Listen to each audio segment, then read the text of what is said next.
Matamgi Manipuri Wari channel asibu tambiriba khwai pumnamakbu taramna okjeri ngasi sumhau sango mainoti kar tarit suba tangkak amok buduna lakjeri mayam punna taminarasi thaibi masado uiri tawragli makeup kharagi matung nungaina tumthakre arnab thaibi ki makhongdo ingbra haina makhut namana paiduna yengli makhongdo khara inlami arnab makhut anina thaibi ki makhongdo naibiri tamna makhongdo sagalakli ningaidana tumlibe thaibida munne yengli aduga taplap solakli lamenbe Elina na ba kharangan jasiko jatsi namana chada ngana loshalo aidilora gumane powder tharaga yare nama solution haro chalo anap lai hai bro je thabak jalam ngani da ba horan chapada grapes lekise anap te pam jabane ba hoi loshin khomba amadi thongam su halakli hen bada ngalli dei nau se tamo mi lang nin hai dai ne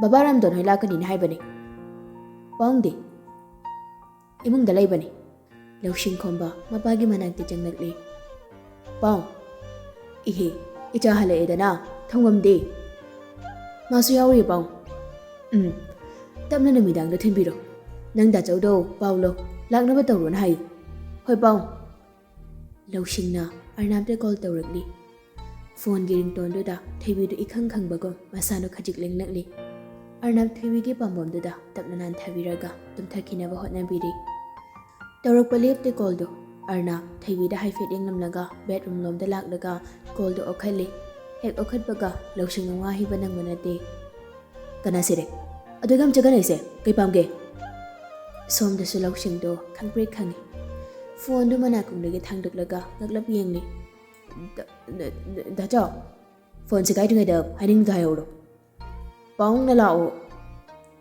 thibong cha baga anabaga kana luge jagat asi hairaga phone do kakli masada tension amada dum leiri akuna pariba phone do haifet yengli nangso ai basawa pi basingi manung chali prap thorak duna bathroom ge batak da phone do lang thaki maralai jedaba phone do ising manung do da tumun laikre khangni dara nangso ahiya pa ek sardana mana thoglokpada thaibi do hogalaga phamnamle fever pharaba khara nungairaba ingbra jaglambra uhabra chokthabra nakok chikbra nakok ngaubra narol thokro narai du kaura khara shawab larokbani thaibi arnamte khangeng yenglakli tension da lairiba nupado karino haibadi maram khangda mathanta sangma pokli thaibi kina mamit ani dona nupado te yengli thoi ai chalage hoi mai haiba nang haude thaibi phok haugalaga jenki nupado hena khoi shaunari dana basuyada phok haugalaga yang haure amuk sofa da phamthai makut ani karan chalaga tumin ngai hagle thaibi makhana kum tharakle kaka imadane ai jatkrinam thaibiu ba hoi haige thaibi mayum lamda chelakle masado sorso janing tana hondre laihau khajik tawrubana masado iwawa bagom ichok tharabani mayum yorakduna magi kada jangduna phajuk chingkhalaga maktumle arnab mikup kharadi lairiba phebam dodagi hende mamin ngahang oishele tapna sor janing tana hondokle itaima ibema do chatkrabani haima onthokpani da phare memtona yum yorakpada thaibi tumduna leibo obaduda changselakle kaidorage hawjupa phajuka chingkhalisina kahem tawde ya changbadane tumsinma phate ko hawalo ima ingak tang pathagi nangbo kaidorage ne kahem tawde ba sum tumningbai ne ba ima waita salukhige tumsinganu ko memtona ngang dana thokre thaibi masaro ihai hiningtre inam namsinbagum tawbaduna pothaningli ya changnakpa matamduda ramdon elina manawnupa james poduna lakli ramdona aton nayambana tawruse nangsa usalu bizoina Yare yare, ichasedi, nang da jaw hoidau jarsanu. Thoibudi halaktawa kyang wale. Halani. Tanjaduda Arnab gari yangna thagjilakli. Atona da jaw lakpa mali. Arnab mayam leiriba adomduda changlakli. Elina na. Hello. Hi. Ramdona. Thoiba. Babal kyam kuirage. Kuidrida yawrakpada ngaire. Adudi ai dress amda honglukigi. Ngak phambiramu. Hoi. Hongluro. Arnab mathakta magi roomda dress hongba karai. Dress hongdoklaga towel ama selaga leiringai Elina da changlai. Sorry. Kaidaure. Sum karakpani. Ai dress othulukigi. Makada phamlamu. Thokminarase. Arnab wa makha taramda baramda changki. Loiraga muk thorakpada Elina do machi lengda leirami. Kumamu dress honglukigi. Elina da phuk haugalanga Arnab ki manaikta changsilaklaga Arnab ki pambamduda makuna nanbai kari hoi tawrakli. Ahoy, koira anu ko phatholo. Maraiga do kon tharaga hairakpani. Namidangdo thaibi masado hena fever tawrakli. Nasado gam nungaitraga haidabi leiriduna karigino haibanine. Thaibi khumdi shut kapli. Se champut khara chasilu. Aduga nang da changnane goli leiba chatkibado adu chathokse. Thaibi masamana ipa phana haugalaklega champutu khara kolaga jai. Kharaga chasiludana. Oi, yare. Kai jare, hidak chasinse. Champut khara jare, picharo yarani. Kibuki ko, corona mo oramdana ko. Dacha, nang Saurab laushenduna wawaga kapthorakli. Ihe, phagitawne. Akhoi notigal da kaidi corona no. Yare ko nang masho. Angang sa masana ngai te hayadi khitlaknar no. Aina lan bani ba. Se. Maramokpini. Tachaugi hai bin. Guli jathosi ko. Thaibirak thimduna guli pijaraga pothahali. Ngahak potharo. Ima nang tachause chagam ta thirukigi. Aduga ima laki ko. Changi sing toklaga mayam suhanaba sim sanari. Ramdona. Thoiba. Adudi ipa hoy samung yauragi. Nang pong se puraga ichani so ipagi da lau. Lausing khombana. Hoy baba. Chalage. Number su leirabani na call tawragi. Atona. Dato thoge. Hoy lehore. Itaw adudi yaurago. Hoy phani da. Mathangge yugduni. Memton thabak jatkre. Thaibidi masanu ngai dabadu da lehore. Nungtheldo yumda shumlekshin badu nungai te haiduna lampaklamda thorakli. Lampaklamda thorakpada sayon hanagum lampak machidu da leirami. Kudaure nasanu ngai traba. Sayon do pakhana kayoina ngamdrino kamaina no. Fever khar tawbani. Thaibi nungshadu da thoklakpado makok ngauri tawrakli. Pamit mamshilakli masanu ngai dabagi manelduna. Makok ngarokduna makokto makut aniduna paishinduna phamtharakli. Sayon do pakhana thaibi bu konboi ngakpoi jinsilakli. Mikoptuda kadomdagino khangaude. Thaibi bu koliba sayon gi makoto khangtring thorakli. Sayon khangan handoi ingangakli. Kanano karino khangmangam jige safu kana kinan thinjilai. Sayon maningda khongphom khara halli. Thaibi su pakhana khut haugalakli. Adobo makokto amuk ngawrtuna phamthei. Mamit khana sauna yamna tamthiba sathiba manba mityengni yengtuna leplamliba. Mityengduna thaiduna thaibida amuk themlakli khongkap amani thangjilakli nupidu tamna. Engoda khuthabagi maram. Paukhom pirakti thaibigi manak nangna phamtharakli atapa khonjalna. Kok ngobra. Thaibi khumdi mapishu tari oningbasu phaurakli nungsa maraktuda leibodo. Arnabna wama khatada thaibibu phaina pamkhalanga ukhana pushilakli. Urumduda thaibibu phamhali. Kuiroi ngakleramago kem tawre taholo. Mit anido pangthokpa ngamdrabani akok ngawbaduna. Thamoidi mipaibana thallibani angang oijarambasu. Arnabki maching mamuna khangi. Sayonbu phurugadra haibagi pakhatpaso mikoptuda phauri. Arnab sayona lepliba maphamda phauba lagli. Sayon su machi lengda leptuna leirami. Arnab khongthangdo chet lepi. Makut pocket humduna sayon gi mangda leplagli. Maram khangdri khangmangamdi. Kari maram jage khuthabage. ꯍꯧꯖꯤꯛꯁꯨ ꯈꯪꯗꯦ ꯏꯊꯛꯀꯤ ꯍꯟ ꯃꯥꯜꯂꯦ ꯈꯨꯠ ꯊꯥꯅꯤꯡꯗꯦ ꯑꯍꯜ ꯑꯃꯗ ꯀꯔꯤ ꯂꯣꯟꯆꯠ ꯆꯠꯀꯅꯤ ꯈꯪꯗꯕ ꯃꯆꯥꯗꯤ ꯑꯩ ꯑꯣꯏꯅꯤꯡꯗꯦ ꯀꯩꯕ ꯑꯃꯨꯛꯀ ꯍꯥꯏꯕꯅꯤ ꯀꯩꯕ ꯅꯪ ꯍꯧꯖꯤꯛꯀꯤꯗꯣ ꯇꯨꯡ ꯃꯥꯡꯌꯦꯡꯕ ꯇꯝꯕꯤꯌꯨ ꯇꯥꯛꯄ ꯅꯠꯆꯗꯦ ꯁꯦꯝꯗꯣꯛꯆꯕꯅꯤ ꯕ꯭ꯔꯣꯅ ꯈꯨꯠ ꯊꯥꯔꯤꯁꯦ ꯃꯔꯝ ꯆꯥꯏ ꯆꯥꯗꯦ ꯃꯨꯟꯅ ꯈꯟꯊꯕꯤꯌꯨ ꯈꯟꯕ ꯍꯩꯇ꯭ꯔꯒꯁꯨ ꯑꯍꯜꯁꯤꯡꯗ ꯑꯦꯅꯤ ꯈꯪꯕ ꯃꯤꯁꯛ ꯑꯃꯗ ꯍꯪꯕꯤꯌꯨ ꯑꯔꯅꯥꯕ ꯈꯪꯍꯧꯗꯦ ꯑꯃꯨꯛꯀꯁꯨ ꯆꯪꯁꯤꯜꯂꯛꯇꯨꯅ ꯀꯤꯟꯅ ꯊꯤꯟꯖꯤꯟꯈꯤ ꯁꯥꯌꯣꯟ ꯃꯈꯨꯠ ꯍꯜꯂꯛꯇꯦ ꯅꯥꯍꯤ ꯈꯔꯁꯨ ꯇꯥꯔꯛꯂꯤ ꯑꯁꯥꯎꯕꯅ ꯃꯩ ꯍꯧꯔꯕ ꯅꯨꯄꯥꯗꯣ ꯁꯥꯌꯣꯟꯒꯤ ꯃꯅꯥꯛ ꯅꯛꯅ ꯆꯪꯁꯤꯜꯂꯛꯂꯤ ꯑꯩꯅ ꯈꯨꯠ ꯊꯥꯕꯒꯤ ꯃꯔꯝ ꯈꯪꯕ ꯉꯝꯗꯕ ꯅꯪꯒꯨꯝꯕ ꯉꯈꯥ ꯑꯃꯅꯁꯨ ꯑꯗꯨꯛ ꯑꯁꯤꯡꯕ ꯁꯥꯅ ꯉꯥꯡꯂꯤꯕ ꯃꯃꯥꯏꯗꯨ ꯈꯔ ꯑꯃꯨꯛ ꯍꯟꯗꯣꯛꯇꯨꯅ ꯍꯥꯟꯅꯒꯤ ꯐꯤꯕꯝꯗ ꯑꯃꯨꯛ ꯂꯩ ꯅꯃꯤꯠꯅ ꯐꯥꯎꯕ ꯌꯦꯡꯅꯕꯒꯤ ꯑꯌꯥꯕ ꯂꯩꯇꯕ ꯃꯐꯝꯁꯤꯗ ꯅꯈꯨꯠꯇꯨꯅ ꯊꯤꯡꯂꯕꯗꯅꯦ ꯀꯔꯤ ꯆꯩꯊꯦꯡ ꯐꯪꯅꯤꯗꯣ ꯅꯁꯥꯅ ꯈꯟꯊꯕ ꯉꯝꯖꯗꯦ ꯑꯉꯥꯡꯁꯤꯗ ꯊꯤꯡꯕꯒ ꯊꯝꯂꯤꯗꯨꯕꯨ ꯑꯩꯁꯨ ꯈꯪꯍꯧꯗ꯭ꯔꯦꯅꯦ ꯃꯁꯥꯅꯁꯨ ꯍꯥꯏꯗꯕ ꯕ꯭ꯔꯣꯒꯤꯁꯦ ꯃꯁꯥ ꯈꯪꯂꯤꯔꯣ ꯈꯪꯗ꯭ꯔꯤꯔꯣ ꯃꯁꯥ ꯍꯥꯟꯅ ꯈꯪꯍꯟꯕꯤꯌꯨ ꯃꯁꯥ ꯈꯪꯕ ꯈꯪꯗꯕ ꯈꯦꯠꯅꯕ ꯂꯩꯇꯦ ꯉꯁꯤꯅ ꯉꯁꯤ ꯑꯣꯏꯔꯦ ꯃꯇꯨꯡꯗ ꯄꯥꯜꯂꯤꯕ ꯅꯨꯃꯤꯠ ꯑꯅꯤꯗꯣ ꯀꯟꯇ꯭ꯔꯣꯜ ꯉꯝꯅꯕ ꯍꯣꯠꯅꯧ ꯕ꯭ꯔꯣ ꯌꯦꯠꯄꯗꯤ ꯅꯠꯆꯗꯦ ꯐꯖꯕ ꯍꯥꯏꯁꯤꯗꯤ ꯃꯌꯥꯝꯒꯤꯅꯤ ꯅꯨꯡꯁꯤꯕ ꯍꯥꯏꯁꯤꯅ ꯊꯃꯣꯏꯒꯤꯅꯤ ꯂꯩꯔꯥꯡ ꯑꯃꯒꯤ ꯂꯩꯅꯝꯗ ꯏꯜꯂꯛꯄ ꯈꯣꯏꯃꯨꯕꯨ ꯃꯔꯥꯜ ꯁꯤꯕꯗꯤ ꯆꯠꯅꯗꯕ꯭ꯔꯥ ꯍꯥꯏꯅ ꯈꯜꯂꯤ ꯃꯔꯥꯜꯗꯣ ꯈꯣꯏꯃꯨꯒꯤ ꯑꯣꯏꯐꯝ ꯊꯣꯛꯇꯕ꯭ꯔꯥ ꯍꯥꯏꯅ ꯈꯟꯖꯩ ꯅꯅꯥꯎꯒꯤ ꯃꯣꯠꯇꯗꯤ ꯑꯇꯩ ꯂꯩꯔꯪꯁꯤꯡꯒ ꯃꯥꯟꯅꯅ ꯁꯥꯠꯄ ꯂꯩꯔꯪꯗꯤ ꯃꯄꯨ ꯑꯣꯏꯅ ꯑꯣꯏꯍꯜꯂꯨ ꯃꯁꯤ ꯈꯪꯖꯤꯟꯅꯕ ꯍꯣꯠꯅꯧ ꯑꯩꯕꯨ ꯁꯤꯡꯅꯕ ꯑꯩꯒ ꯂꯝꯕꯥ ꯄꯥꯕꯗꯤ ꯅꯪ ꯈꯔ ꯅꯝꯈꯤꯅꯤ ꯐꯠꯇꯕ ꯃꯌꯦꯛ ꯁꯦꯡꯍꯟꯒꯦ ꯈꯟꯒꯅꯨ ꯀꯔꯤꯒꯨꯝꯕ ꯃꯄꯨ ꯑꯣꯏꯒꯤ ꯌꯥꯊꯪ ꯂꯥꯟꯁꯤꯜꯂꯛꯄ ꯈꯣꯏꯃꯨ ꯈꯨꯗꯤꯡꯃꯛ ꯃꯄꯨꯟꯁꯤ ꯇꯦꯟꯖꯒꯦꯗꯅꯤ ꯑꯔꯅꯥꯕ ꯁꯥꯌꯣꯟꯗ ꯈꯨꯗꯣꯝꯕꯤꯒ ꯁꯤꯡꯂꯛꯂꯤ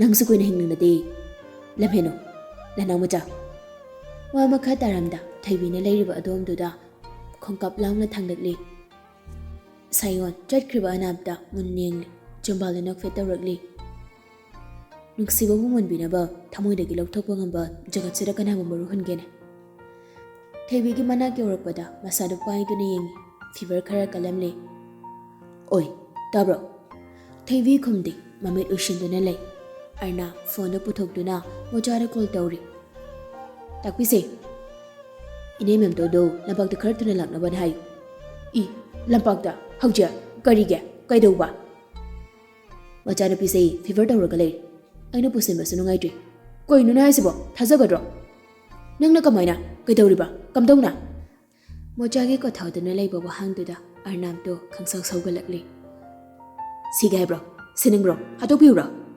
ꯃꯣꯆꯥꯗ ꯈꯪꯄ꯭ꯔꯦꯛ ꯈꯪꯉꯤ ꯈꯪꯂꯧ ꯂꯧꯔꯛꯄꯗꯨꯗ ꯏꯃꯥꯏ ꯍꯣꯏ ꯍꯥꯏꯔꯨꯔꯒꯦ ꯑꯔꯅꯥꯕ ꯀꯣꯜꯗꯨ ꯀꯛꯂꯗꯨꯅ ꯊꯣꯏꯕꯤꯕꯨ ꯀꯧꯔꯤ ꯀꯣꯛ ꯉꯥꯎꯔꯤꯔꯣ ꯍꯧꯖꯤꯛꯁꯨ ꯇꯨꯔ ꯆꯠꯁꯤꯀꯣ ꯃꯃꯥ ꯂꯥꯛꯄꯒ ꯊꯣꯏꯕꯤ ꯃꯀꯣꯛꯇꯨ ꯌꯥꯝꯅ ꯇꯞꯅ ꯇꯜꯂꯤ ꯍꯥꯏꯕꯒꯨꯝ ꯈꯖꯤꯛꯀ ꯅꯣꯝꯂꯛꯂꯤ ꯂꯝꯍꯦꯟꯅꯨꯀꯣ ꯂꯝꯍꯦꯟꯕꯤ ꯑꯣꯏꯅꯨ ꯃꯔꯝ ꯃꯣꯛꯄꯅꯤ ꯑꯉꯥꯡ ꯃꯆꯥ ꯑꯣꯏꯌꯨꯀꯣ ꯃꯤꯀꯨꯞ ꯐꯥꯗꯦ ꯃꯣꯆꯥꯅ ꯃꯦꯝꯇꯣꯟꯕꯨ ꯄꯨꯗꯨꯅ ꯂꯥꯛꯂꯤ ꯑꯕꯦꯝ ꯀꯩꯗꯧꯔꯒꯦ ꯊꯣꯏꯕꯤ ꯃꯃꯥ ꯂꯥꯛꯄꯗꯨꯗ ꯀꯞꯂꯛꯂꯤ ꯃꯃꯤꯠꯇꯤ ꯄꯥꯡꯗ ꯌꯨꯝꯗ ꯂꯩꯒꯦ ꯍꯥꯏꯗꯗꯅ ꯂꯝꯄꯥꯛꯁꯤꯗ ꯀꯩꯗꯧꯔꯝꯂꯤꯅꯣ ꯅꯪꯕꯣ ꯁꯤ ꯏꯃꯥ ꯁꯝꯒꯦ ꯁꯤ ꯏꯅꯦ ꯃꯀꯣꯛ ꯉꯥꯎꯕ ꯃꯥꯜꯂꯤ ꯃꯈꯥꯗ ꯐꯝꯂꯒ ꯂꯩꯔꯝꯕꯅꯤ ꯁꯥꯔ ꯉꯔꯥꯡꯗꯒꯤ ꯐꯤꯚꯔ ꯇꯧꯕꯅꯤ ꯆꯥꯛ ꯐꯖꯅ ꯆꯥꯗꯕꯗꯨꯅ ꯑꯣꯏꯔꯝꯒꯅꯤ ꯃꯦꯝꯇꯣꯟ ꯊꯣꯏꯕꯤꯕꯨ ꯀꯣꯟꯈꯠꯅꯕ ꯍꯣꯠꯅꯩ ꯏꯃꯥꯗ ꯀꯣꯜꯂꯛꯎꯀꯣ ꯕꯦꯝ ꯁꯤ ꯇꯥꯕ꯭ꯔꯣ ꯌꯥꯅꯤ ꯏꯅꯦ ꯗꯣꯛꯇꯔ ꯐꯥꯎꯗ ꯆꯠꯂꯨꯔꯁꯤ ꯌꯥꯔꯅꯤ ꯁꯥꯔ ꯃꯕꯨꯡ ꯂꯥꯛꯂꯒ ꯆꯠꯂꯒꯦ ꯑꯩꯒ ꯆꯠꯂꯁꯤ ꯑꯅꯥꯕꯗ ꯀꯨꯏꯅ ꯈꯪꯍꯟꯕꯗꯣ ꯐꯠꯇꯦ ꯄꯣꯊꯥꯔꯗꯤ ꯀꯩꯁꯨ ꯇꯧꯔꯣꯏꯗ ꯁꯥꯔ ꯅꯨꯡꯁꯥꯗ ꯂꯩꯕꯒꯤ ꯑꯣꯏꯔꯝꯕꯁꯨ ꯌꯥꯏ ꯃꯕꯨꯡ ꯍꯜꯂꯛꯑꯅꯤ ꯑꯃꯕꯨ ꯑꯣꯏꯔꯁꯨ ꯌꯦꯡꯊꯣꯛꯂꯨꯔꯁꯤ ꯏꯅꯦ ꯉꯥꯛꯄꯤꯌꯨ ꯁꯥꯔ ꯃꯕꯨꯡ ꯂꯥꯛꯑꯒ ꯆꯠꯆꯔꯒꯦ ꯎꯄꯥꯏ ꯂꯩꯇ꯭ꯔꯦ ꯃꯅꯤꯡ ꯊꯨꯡꯗ꯭ꯔꯦ ꯈꯣꯏꯔꯥꯡ ꯈꯣꯏꯁꯥꯎꯅꯔꯛꯂꯤ ꯃꯁꯥꯗꯨ ꯃꯦꯝꯇꯣꯟ ꯊꯣꯏꯕꯤꯕꯨ ꯁꯟꯕꯤꯗꯨꯅ ꯃꯌꯨꯝꯂꯣꯝꯗ ꯄꯨꯁꯤꯟꯈꯤ ꯌꯦꯡꯍꯧꯕ ꯅꯠꯇꯅ ꯃꯅꯤꯡ ꯇꯝꯕ ꯉꯝꯕꯒꯤ ꯄꯥꯡꯒꯜꯒꯤ ꯃꯐꯝꯗ ꯂꯩꯇ꯭ꯔꯤ ꯀꯃꯥꯏꯅꯅꯣ ꯑꯔꯅꯥꯕ ꯃꯣꯆꯥꯒꯤ ꯄꯥꯎꯈꯨꯝ ꯄꯤꯕꯒꯤ ꯃꯍꯨꯠ ꯒꯥꯔꯤ ꯇꯝꯅ ꯆꯠꯈꯤꯗꯨꯅ ꯊꯧꯗꯨꯅ ꯆꯠꯈꯤ ꯃꯣꯆꯥ ꯃꯊꯟꯇ ꯏꯉꯥꯎ ꯉꯥꯎꯅ ꯂꯦꯞꯇꯨꯅ ꯁꯣꯜꯍꯧꯔꯤ ꯀꯩ ꯍꯥꯏꯅꯤꯡꯂꯤꯕ ꯃꯥꯒꯤꯁꯤꯅ ꯀꯔꯤ ꯀꯔꯝꯕ ꯃꯀꯣꯛ ꯆꯛꯄ ꯂꯥꯏꯃꯛꯅ ꯁꯥꯔꯛꯄ ꯃꯤꯅꯣ ꯑꯁꯤꯕꯣ ꯑꯁꯨꯛ ꯌꯥꯝꯅ ꯀꯣꯛ ꯂꯩꯈꯠꯂꯤꯁꯤꯕꯣ ꯔꯤꯇꯥꯅ ꯊꯣꯏꯕꯤ ꯃꯁꯥ ꯉꯝꯗꯦ ꯍꯥꯏꯕ꯭ꯔꯣ ꯍꯧꯖꯤꯛꯀꯤ ꯃꯇꯝꯁꯤꯗ ꯅꯥꯕꯁꯦ ꯌꯥꯝ ꯕꯦꯔꯥ ꯀꯥꯏꯅꯦꯍꯦ ꯌꯥꯔꯤꯈꯩ ꯅꯥꯗꯅꯕ ꯍꯣꯠꯅꯗꯧꯅꯤ ꯑꯗꯨꯅꯅꯦ ꯑꯩꯈꯣꯏꯅ ꯅꯣꯏꯗ ꯆꯩꯔꯤꯕ ꯉꯥꯡꯂꯤꯕ ꯃꯌꯥꯝꯁꯦ ꯆꯩꯅꯨꯗ ꯃꯃꯥꯒꯤ ꯋꯥꯗꯨꯗ ꯈꯣꯏꯔꯥꯡ ꯈꯣꯏꯁꯥꯎꯅꯅ ꯍꯧꯔꯛꯂꯅꯤ ꯑꯃꯨꯛ ꯍꯧꯔꯛꯄ ꯅꯠꯇꯦꯅꯦꯍꯦ ꯅꯣꯡ ꯇꯥꯏ ꯅꯨꯡꯁꯥ ꯁꯥꯏ ꯈꯪꯕ꯭ꯔꯣ ꯅꯣꯏꯕꯣ ꯁꯥꯟꯅꯔꯤꯅꯦ ꯍꯥꯏꯗꯅ ꯑꯌꯨꯛꯇꯒꯤꯅ ꯅꯨꯃꯤꯠ ꯇꯥꯕ ꯐꯥꯎꯕ ꯆꯥꯛ ꯆꯥꯒꯨꯝ ꯆꯥꯗꯒꯨꯝ ꯑꯗꯨꯅ ꯀꯥꯏ ꯐꯗꯣꯔꯤꯒꯦ Ho palem chengan bia taning je ana bahang bajat lukige kai ha da ne mase asiboy bu karam ngangna do tawrisibo masi ngangse Chenu Thaibi hoi da lakli chumna chatpa haitabani lambi duda chong duna lakli mana chongna paga mapa chana na gari ama manak nakna khangkham ga khamjilakli Chenu ai khangkhang na khangpan duda tashinge tawi yom kanano napa mu jogi macha Machin do rai khaitum thoklaga tingkhatana lawrakli gari thorakli wanupa do helmet do thoroklaga hai chinde hai second sono nangoi re ngau ba kem kuire ge bungo Victor do nang mi pangkoi kui jida e kokchak des kai dan chong na chali se ba adu khanglanga kai dau ge ba hangning ba kem taw roi ana ba hang ba chali ba kana na rage Sinai Thubi nare Sinai Thubia Moirang da lairaga na Moirang Thubi Kakching da lairaga na Kakching Thubi Langathel da lairaga na Moirang Thoi You gantas okay Victor nok ning bado khangba warabani Chenu gi makhut ho masa ho acting mayam da Hoi ni Sinai khun da laibagi Sinai Thubi hai ne ba Ahoy Langathel lairaga na Langathel Thubi haidraga kaigi Moirang Thoi hairiba Kusi haining bagi haire kedau ga habano mapa kana na model ai chindori ge Oise kanam chiloi haijau ado kai oina ngam chino Sinai Thubi duba ado kam kup thana hangni duna kai haiba Sinai Thubi pamni ra Victor do khangpre khangi nokjara ma minok do pumchai hekjai chathoi onthok ba mi honai haige so chumna hairo kai ba anaba do hangbiru ro haiba Sas pamli do khangi ai khange ko nang do karan tong no ngang na pam de ko khange ai khange ba nang do Chenu do nok tena law do na chen ki ai law ga chen ki ne tanara ga ngasi ko ari ma da phar ga ima gi mamong ne soina wo hen ba sorry se haima Chenu a kai do rage kana chelai si ba Chenu do nok sinokli ba ma gi sor do ma so matat holi Ima Thaibi di hip hawani phamung na chang na ba phatri boy ma nang ta chang ni hidak leraga bijakre adai khara phawrabani ima pukri dagi ising barden se mane lakhaluki ge hoi ma Chenu Thaibi ge manak tuda ngang duna changnakli ho Thaibi Sinai Thaibi Chenu gi vitamin watba khonjal ta baduda makok ngawba pharuraba Thaibi do nauna miracle round tongbaga chapmanakre nawa siraba sangi macha siri tamnai shoga torogli na baga ngai ko se mi macha de yade ko ses yade ko Chenu kok ngawba phabada ngai bane yam thu chai khojalo ai harau bi ge haida na chatloga taline Thaibi on sin matan bagi mamai do phaklam long do on thoki Nahane nang bukri thada bano mito adu da yangba nupa ma masak phajabado aduna nang pamin hairaiba Thaibi mamai do khangon gon thorakli kana ba dada sayon la kai de sayon angau bia kana as ama laibado masak takpi ge haye kana mu khangni takpi ge ba ado masak yam phajabane koina tho tan ngam tawi do ado nupa koina base kamai tawjan khangni adune mi chahi tramari tranga da mayum pan ba thongam yari ni ado koina di aidine ko kodorba Thaibi ikai bagi maong duda makut khudom bigi khujinduna maya da chikpa horakli ikai les olaba dada sayon do manga koina bada dungai do mal mabuka pharaga adoi di manga paisa so mayam sing hayar yes adu yai idea di phachai yai nang do ado ngasai do sonalist tu ne dada sayon do phuri ni ne ai kamaina ai do yum da sum leiba do talena lampak lona sum chat pane ba makhadi ada dada sayon do leirame hanagi mana hegak leiba mafam da makhadi ada aisho mangi manak ta janggena tawbane adu da kokshe ngori nungsa saba du da adai makha da phamthaba makha ꯑꯗꯒꯤ ꯗꯗꯥ ꯁꯥꯌꯣꯟꯗꯣ ꯑꯩꯅ ꯀꯣꯛ ꯄꯥꯏꯔꯒ ꯐꯝꯊꯕꯗꯨꯗ ꯃꯥꯁꯨ ꯄꯥꯈꯠꯅꯅꯦ ꯑꯩꯗꯣ ꯉꯥꯡꯈꯠꯄꯤꯕꯅꯦꯕ꯫ ꯃꯈꯥꯗꯤꯅꯦ ꯁꯣꯅꯥꯂꯤꯁꯇꯨꯅ ꯀꯥꯏꯗꯩ ꯂꯨꯝꯃ ꯂꯩꯔꯝꯃꯤꯅꯣ ꯈꯪꯗꯦ ꯗꯗꯥ ꯁꯥꯌꯣꯟꯗꯣ ꯆꯨꯡꯊꯣꯛꯂꯒ ꯀꯤꯟꯅ ꯊꯤꯟꯖꯤꯟꯕꯤꯔꯤꯅꯤ꯫ ꯍꯥꯏꯁ ꯇꯥꯃꯤꯜ ꯐꯤꯂꯝꯅꯤꯅꯦ ꯑꯗꯨꯗꯤ꯫ ꯑꯗꯨ ꯅꯥꯔꯝꯃꯣꯏꯗ꯭ꯔꯣ? ꯁꯣꯅꯥꯂꯤꯁ ꯍꯥꯏꯁꯤꯅꯤ ꯑꯩꯅ ꯀꯣꯛꯁꯤ ꯉꯥꯎꯃꯟꯕꯒꯤ ꯋꯥ ꯉꯥꯡꯕ ꯉꯝꯗꯕꯅꯦꯕ꯫ ꯅꯛꯂꯝꯗ꯭ꯔꯗꯤꯕ ꯃꯥ ꯀꯩꯗꯧꯗꯣꯏꯕ? ꯆꯤꯡꯊꯣꯛꯂꯒꯅꯦ ꯀꯥꯎꯁꯤꯟꯗꯣꯏꯅꯤ꯫ ꯀꯥꯏꯗ?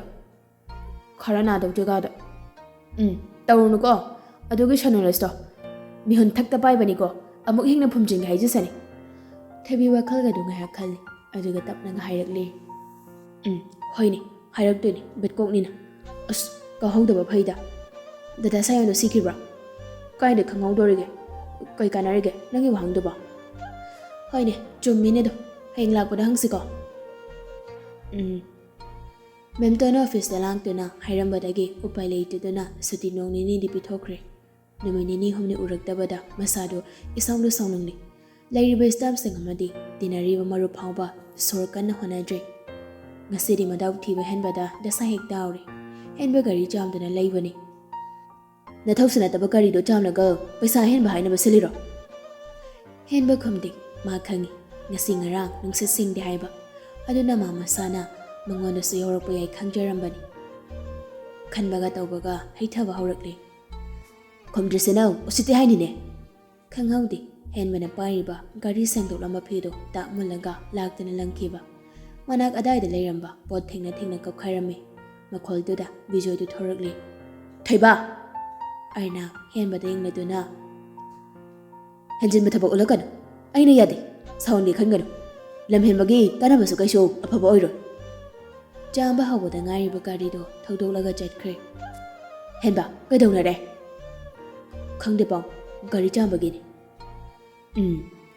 ꯅꯪ ꯗꯥꯆꯧꯁꯦ ꯉꯁꯤ ꯉꯔꯥꯡ ꯅꯨꯡꯁꯤꯠ ꯁꯦꯡꯗ꯭ꯔꯤꯕꯅꯤ꯫ ꯉꯔꯥꯡꯗꯨꯃꯁꯨ ꯑꯗꯨꯛ ꯍꯥꯎꯈ꯭ꯔꯕ ꯏꯟꯁꯥꯡꯗꯣ ꯆꯥꯕ ꯌꯥꯗꯦꯅ ꯆꯥꯎꯕꯗ ꯍꯦꯛꯇ ꯃꯇꯥꯏꯅꯩ꯫ ꯄꯥꯎ ꯑꯩꯁꯨ ꯈꯪꯉꯤꯗ ꯑꯩꯒꯁꯨ ꯁꯔꯨꯛ ꯊꯨꯡꯂꯛꯀꯅꯤ ꯍꯥꯏꯕ ꯃꯊꯪ ꯃꯊꯪ ꯌꯦꯟꯊꯔꯛꯄꯅꯤ ꯗꯥꯆꯧꯒꯤꯁꯦ꯫ ꯆꯥꯎꯕꯅ ꯅꯥꯀꯟꯗꯒꯤ ꯃꯥꯅꯤ ꯍꯣꯔꯦꯟꯅ ꯀꯅꯥꯒꯤ ꯁꯔꯨꯛꯅꯣ ꯈꯪꯉꯤ ꯃꯤꯀꯨꯞ ꯅꯥꯍꯨꯝ ꯁꯤꯡꯍꯧꯕꯅ ꯈ꯭ꯋꯥꯏ ꯐꯅꯤ꯫ ꯕꯤꯖꯣꯏ ꯅꯨꯄꯥ ꯑꯅꯤꯗꯨꯒꯤ ꯋꯥꯔꯤꯗꯨꯗ ꯅꯣꯛꯂꯛꯂꯤ꯫ ꯀꯩꯁꯨ ꯇꯧꯔꯣꯏꯗ ꯅꯪ ꯗꯥꯆꯧꯒꯤ ꯃꯒꯨꯟ ꯈꯪꯂꯕ ꯅꯠꯇ꯭ꯔꯣ ꯁꯥꯎꯔꯨꯅꯨꯀꯣ꯫ ꯁꯥꯎꯗꯦꯗ ꯄꯥꯎ ꯗꯥꯆꯧꯗ ꯁꯥꯎꯕꯗꯤ ꯄꯨꯟꯁꯤꯒꯤ ꯉꯝꯂꯣꯏ ꯑꯗ ꯀꯤꯕꯒꯤ ꯋꯥꯗꯅꯤ꯫ ꯒꯥꯔꯤꯗꯣ ꯁ꯭ꯄꯤꯠ ꯑꯃꯗꯅꯤ꯫ ꯁꯤꯅꯥꯏ ꯇꯝꯅ ꯊꯧꯔꯛꯂꯤꯕ ꯈꯣꯏꯁꯥꯎꯅꯕ ꯇꯩꯅꯐꯝ ꯈꯪꯗꯕ ꯏꯍꯨꯜꯅ ꯑꯣꯠꯂꯤꯕꯅꯤ ꯊꯃꯣꯏꯗꯨꯗ꯫ ꯐꯣꯡꯗꯣꯛꯄ ꯍꯩꯖꯗꯕ ꯁꯥꯊꯤꯕ ꯃꯇꯧꯅ ꯍꯦꯟꯅ ꯋꯥꯍꯟꯕꯅꯤ ꯃꯁꯥꯕꯨ꯫ ꯇꯥꯟ ꯆꯥꯔꯨꯕ ꯍꯥꯏꯒꯗ꯭ꯔꯥ ꯆꯅꯨꯒ ꯑꯅꯤꯗꯣ ꯄꯨꯈ꯭ꯔꯤ ꯃꯄꯥꯟꯗ ꯐꯝꯗꯨꯅ ꯂꯩꯕꯗ ꯎꯔꯦ꯫ ꯒꯥꯔꯤꯗꯣ ꯄꯨꯈ꯭ꯔꯤ ꯃꯅꯥꯛꯇꯝꯅ ꯊꯧꯖꯤꯜꯂꯛꯂꯤ꯫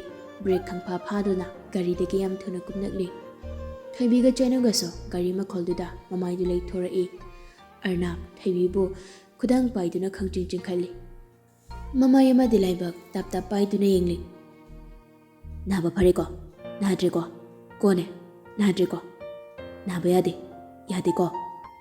ꯅꯥꯍꯜꯂꯣꯏ ꯍꯥꯏꯗꯧꯕꯅꯤ꯫ ꯍꯥꯏꯕ ꯏꯟꯕꯤꯅꯤ ꯅꯥꯍꯜꯂꯣꯏꯗ ꯑꯩ ꯈꯪꯉꯤ ꯃꯔꯝ ꯃꯣꯛꯄꯤꯅꯤ꯫ ꯗꯥꯆꯧꯒꯤ ꯍꯥꯏꯕ ꯏꯟꯕꯤ ꯑꯕꯦꯝꯃ ꯃꯆꯥꯅꯤ ꯀꯣꯅꯦ꯫